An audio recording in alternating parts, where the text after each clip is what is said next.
Sage Wanderer here, and welcome to Coffee Talk!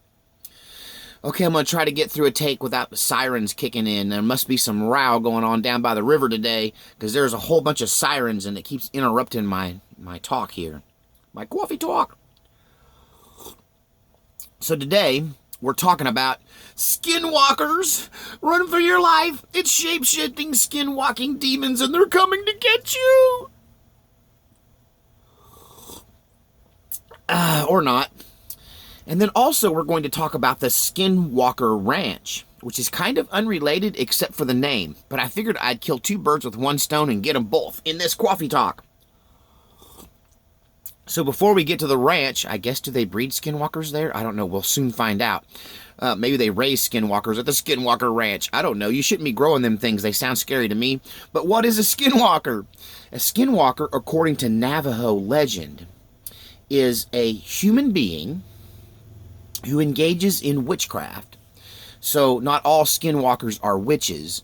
Not all witches are skinwalkers, but all skinwalkers are witches. According to the legend, they start out as a witch who's seeking to find a deeper, more powerful ability.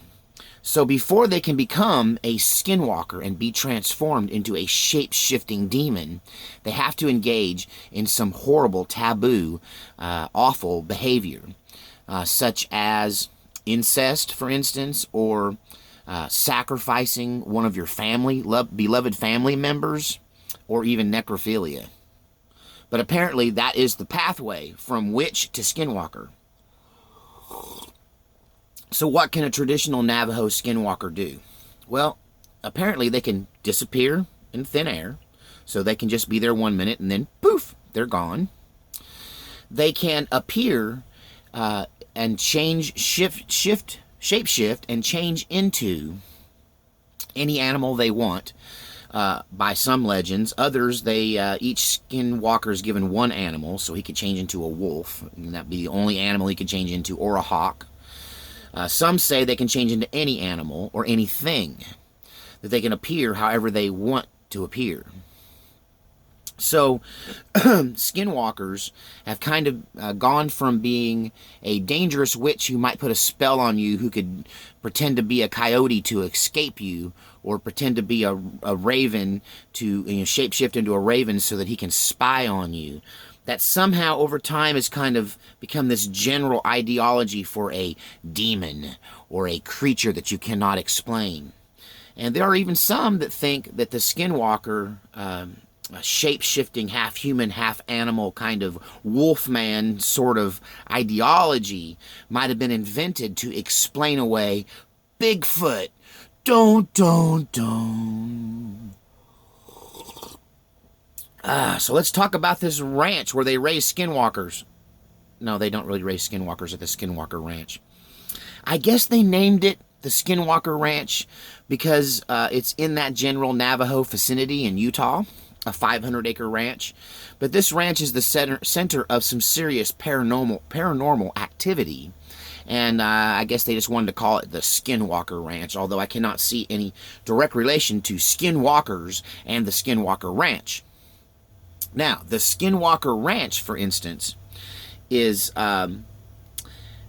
reports of lots of these glowing orbs or these lights that are seen overhead all of the time. UFO encounters. Also, there is cattle mutilations. Like these poor people that try to run this cattle ranch. The Skinwalker Ranch is just a 500-acre cattle ranch in rural Utah. But they were trying to run their ranch, but it's really difficult when your animals are getting mutilated and killed and cut apart. And that's what was happening there. So you've got the UFO lights, you've got the mutilated animals, and then you start having eyewitness reports of weird animals that do not fit into the pantheon of animal life here on Earth. And they assume that they must be from another dimension or another planet. But weird, unexplainable animals that look like they're crossed with humans, or they're crossed.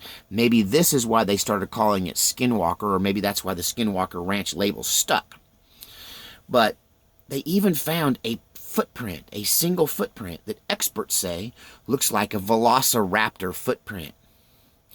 So the theory of the Skinwalker Ranch is that there is some sort of Stargate there, some sort of interdimensional porthole that is kind of a passageway for entities coming and going through our reality, that they can jump in, they can, come in through this Stargate and then, I guess, run loose on the Skinwalker Ranch for a vacation on Earth and then go back in the Stargate? I don't know.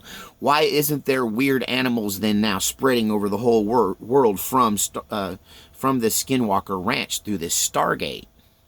And that some people believe that this footprint they found is the thing that's been mutilating the animals, and it is a velociraptor from prehistoric days who hopped a ride through the Stargate to the Skinwalker Ranch.